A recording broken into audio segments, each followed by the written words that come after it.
బాన్సువాడలో జరిగిందేంది, ఎవరి ప్లేస్కి వచ్చిర్రు, ఎవరి మీద దాడి చేసిర్రు, దాన్ని దృష్టిలో పెట్టుకుని వాస్తవాలను గ్రహించి చట్టపరమైన చర్యలు తీసుకోవడానికి పోలీస్ యంత్రాంగము, కాంగ్రెస్ పార్టీ ప్రభుత్వము, ఎవడు నేరాన్ని పాల్పడ్డాడు, ఎవడు దాడిలో ప్రేరేపించుడు, ఎవడు దీని కారకులు వాళ్ళను పక్కబెట్టి వాళ్ళను సంతృప్తి పరచడానికి ఇలా హిందూ యువకులను, హిందువులను ఎక్కువ సంఖ్యలో అరెస్ట్ చేసి ఓవైసీ కళ్ళలో ఆనందం చూడడానికి మన రాష్ట్ర ప్రభుత్వం ప్రయత్నిస్తున్న విషయం వాస్తవం. అది 17 మందిని అరెస్ట్ చేశారు, లోపలికి రిమాండ్ చేశారు.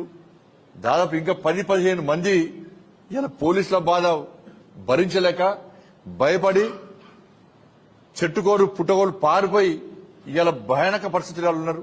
వాళ్ళ కుటుంబాలు ఏడుస్తున్నాయి. ఇప్పటికీ వాళ్ళందరూ కూలీలా చేసుకొని బతికేటోళ్ళు. అందరూ కూడా నా కొడుకు వేడికి వెండో తెలియదు, నా భర్త ఏడికి వెండో తెలియదు, నా మనోడు ఏడికి వెండో తెలియదు, మా తమ్ముడు ఏడికి వెండో తెలియదు, ఫోన్ లేదు, స్విచ్ ఆఫ్ ఉంది.